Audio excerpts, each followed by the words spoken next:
Hello and welcome to UC Today. My name is Christopher Kerry and today I'm joined by Steve Forham, Marketing and Channel Chief at Cypio. Steve, it's great to have you with us. Just to kick things off, can you tell us a little bit about yourself and your role at Cypio? Yeah, thanks. It's a mouthful of a title, right? So I'm Steve Forham. I run marketing and channels here at Cypio.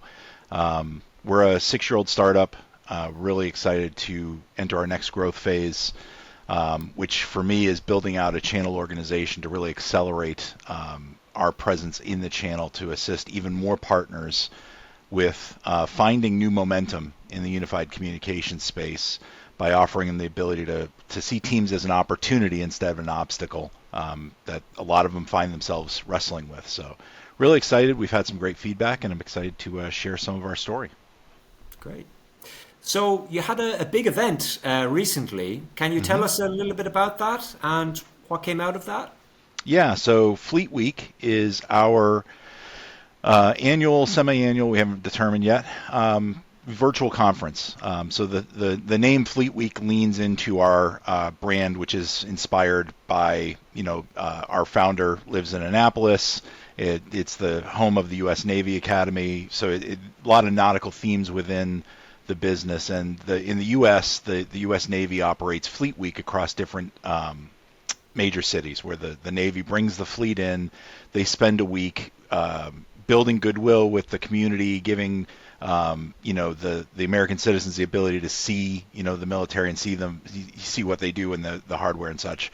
So we adopted the same kind of a mindset with our Fleet Week. It's a digital conference that enables our customers, our partners, our service providers, and industry analysts with the opportunity to kind of hear our story, hear about what we are, hear from our customers, as well as industry analysts on what's going on in the industry, how do you capitalize on this. So it's meant to be a week of digital learning opportunities for our partners, for our customers, and for our carrier customers to understand how do they capitalize on what's happening in the market right now, whether it's through content and materials we're bringing to market, whether it's through industry analysts sharing their research, or all the above. It's a really great week where we kind of hold open houses and kind of invite folks to come in and see what's going on. Sounds interesting. And what were your key takeaways from this? So it was an interesting week. We opened up the conference.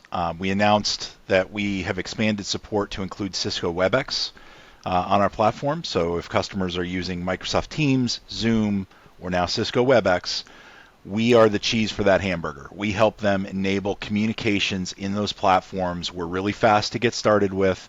We're really easy to manage once you're there, and we're reliable forever because of the way we've architected the platform.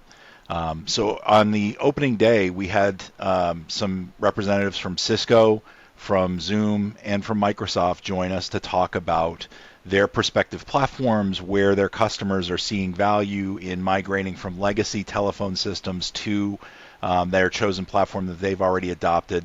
We like to say that customers have already bought their next phone system. They just don't know it yet, or they just haven't turned it on yet, and we're the best choice to turn it on. So one of the keys for me was hearing from Cisco talking about some of their AI story, because I think Microsoft and Zoom, their AI story is really well known. Obviously, Microsoft with Copilot and their investments in ChatGPT or in OpenAI, and some of the other stuff they do. Zoom's doing some really incredible work with AI Companion. But for me, I wasn't really as familiar with the WebEx, AI story, and hearing some of what they did really kind of caught me off guard. One of the really neat things was, almost all the vendors have some type of background noise reduction elimination in the platform, but usually the user has to turn it on. Like I've got to turn it on for me, and sometimes I'm in the car, I forget, or whatever else.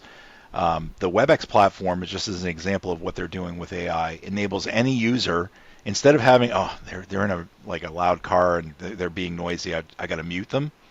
I can actually turn on AI noise removal for that user remotely. I thought that was really neat. It's a really good example of how taking a user-first approach towards it empowers the people on the bridge. Microsoft talked a lot about Copilot Copilot, I'm a huge AI guy. I use a ton of AI. I see it as a tool. I don't see it as a replacement. But hearing some of what Microsoft's working on specifically for Copilot and voice, I also thought was really interesting. And Zoom, I think, has a tremendous opportunity, especially down market. The simplicity of the platform, the cost effectiveness of the solution really sings to that SMB, SMC, under 1,000 employee business where they want to find those cost savings, as Cavell pointed out, but they also don't want the disruption in doing it.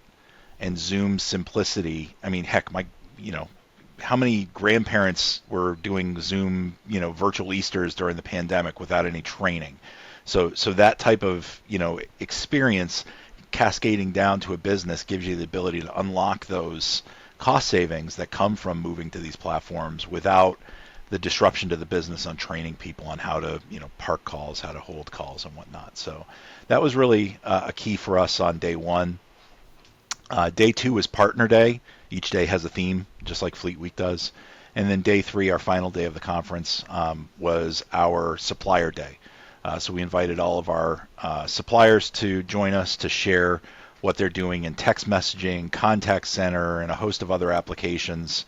And then we closed it out with a really engaging discussion with Patrick Watson from Cavell, which was just outstanding. He was sharing their research on the intelligent workforce and the intelligent workplace of tomorrow, where it's a more integrated approach. And there was a lot of interesting ideas out there, especially for partners, that came from that discussion around your buyer personas, who you got to reach out to, who's got the budget authorities now, what's driving the customer decisions. The top 5 pieces of research I thought were really interesting and really kind of played to our partner space of IT getting the horse back in front of the cart around decision authority on these things as we start to move more towards a best of suite instead of best of breed procurement principles. The customers are increasingly looking that way because it unlocks cost savings, and the maturity of these solutions kind of lends to it. So all in all, it was a really great week of learning, a lot of opportunities, a lot of insights. Sounds great. And you mentioned there just about AI being used more as a tool rather than a replacement. Can you speak a little bit more to that? Yeah, I mean, I can share my personal experience on this. I am a heavy user of AI. I have a team of AI bots that function for different pieces of marketing. I've actually named them. In some cases, they are tributes to the great people I've worked with in my past. In some cases, I name them like Avery Blake Morgan is my ABM, my account-based marketing bot.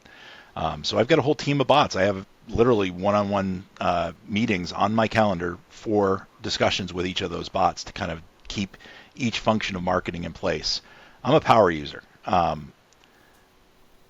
I can't outsource wholesale these things to these bots.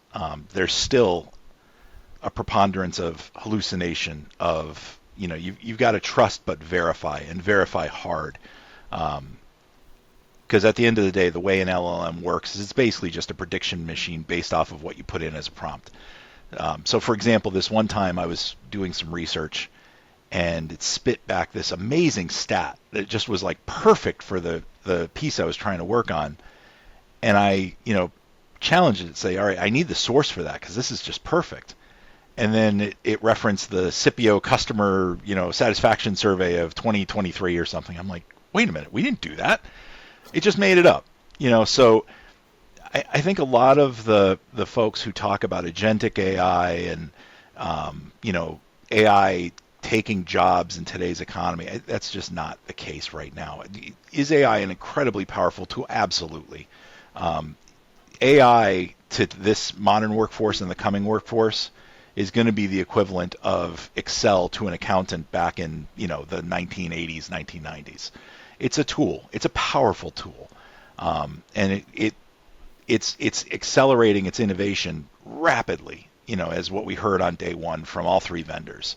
But it's definitely one of those tools where, to use the analogy, full self-drive is amazing, but you still got to keep your eyes on the road. And you still got to be in control of the car. And I think that's where we are as an industry with AI. That's why I say it's a tool, not a replacement. Yeah, interesting. And looking at over the course of the 3 days, were there any key challenges that were posed? I don't know as I would say they were challenges. I would see them as opportunities. And I don't mean that in the corny, motivational way. I just think there was a ton of thought-provoking ideas that came up listening to Patrick Watson from Cavell, Peter Rosinski from Channel Info, from the three vendors, Cisco, Microsoft, and Zoom. Hearing from all of our supplier partners on the different capabilities they're adding to their platforms. The RCS, I think, is a game changer, and ClerkChat's doing some really amazing work there. I think there was just, if you're a partner specifically, there are a lot of different areas that you really have a chance to cross the intersection that a lot of our partners find themselves at. When I talk to partners, especially in my new role, a lot of them tell me that they're at this theoretical intersection of evolution and revolution. In 2020, they evolved from selling either carrier services or on-premise phone systems to hosted UCaaS. The carrier and the phone system were in the cloud. In 2020, that was an easy evolution. Everybody needed something right away. And, hey, I tripped over 6 deals going from my kitchen to my home office during the pandemic. But in 2025, they find themselves at this intersection because there's this perception in the market, and they're being told by their distributors, by industry analysts, by everybody around them, you've got to turn left. You got to take that turn on to revolution, and you got to learn contact center or cyber or data center or you name it, right? And for a partner, that's intimidating because, number one, learning a new technology or category like that to become a subject matter expert, so this way you maintain that trusted advisor status when you talk to your customers, that's daunting. And then the secondary problem is it's an entirely different buyer persona. I don't sell cyber to the CIO, who I'm connected to. I sell cyber through the CISO, which I'm not connected to. So a lot of those partners are really kind of stuck at that intersection. And at Fleet Week, I think we really illustrated how we're that crossing guard that helps them get across that intersection and rediscover the momentum that exists in this market. We grew by double digits last year. We're on track to grow by double digits again this year, high double digits. So it's a story of growth and helping the partners, again, see Teams and to a lesser degree Webex and Zoom as an opportunity instead of an obstacle. A lot of them are still trying to smack that square peg into the round hole of, hey, Mr. Customer, you really ought to think about moving to a UCaaS service. And, they show the customer message, video, phone. And 9 times out of 10, when I was doing that, customers would look at me politely and say, well, that's nice, but can I just get the P? I already have a message video solution with Teams or Zoom or Webex. I just need the phone. I just need communication service. And what those partners were doing before they crossed that intersection is they were trying to sell a cheeseburger to somebody that's got a hamburger. They were trying to sell something that was competitive instead of complements their existing solution. So the evolution that we helped those partners with, and that was illustrated throughout the full 3 days of Fleet Week, was it's a heck of a lot easier if you evolve, if you start offering your customer something that complements what they've already bought. They've already bought their next phone system. Just help them turn it on by adding calling, texting, faxing, contact center, and more to that platform. It's a faster sale, shrinks your time to revenue. It's an easier sale because, again, it's additive instead of competitive. And it's very lucrative. We've built this platform from the ground up to enable these platforms with communications, not to scrape the cheese off my cheeseburger onto their hamburger, right? I'm not trying to integrate with Teams or use a plug-in with Teams or compete with Teams. I'm literally walking in, and the partners that are with us are walking in saying, hey, I know you use Teams, I just make it work better.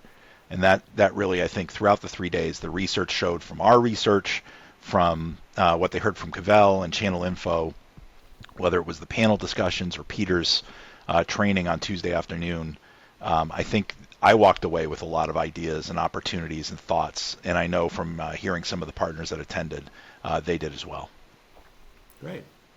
And it sounds like it was a packed 3 days. Hmm. What would be the highlight for you if you could take away one thing or two things? What were the highlights? Oh, that's a tough one because there was just so much. I would say I can't pick. These are like Lay's potato chips. I can't pick one, so I'm going to pick just two. Hearing from, or I'm going to pick three. I'm cheating. I'm going to hearing from Sean Torres. He's the CEO of Intellicom. We had a fireside chat during Partner Day, and he talked about how he's built from basically nothing in Louisiana this amazing managed service provider that is continuing to just grow, outpacing its peers. Um, that was really, really interesting to hear an entrepreneur who has succeeded, yet still focuses on the fundamentals. When Sean joined us, he was actually in a hotel out in, I think it was Idaho, because he was attending one of his customers' grand openings of a data center. Like, this is a CEO. He's managing a multi-million dollar, actually tens of millions, if not hundreds of millions of dollar MSP, managed service business. But he still made sure he was there. Like, the fundamentals of an entrepreneur, that was inspiring. Sean's amazing to listen to. Peter Rosinski's workshop that later that day for partners was thought-provoking because it was really identifying opportunities in the market. How do you change how you communicate and prospect with customers? That was really thought-provoking.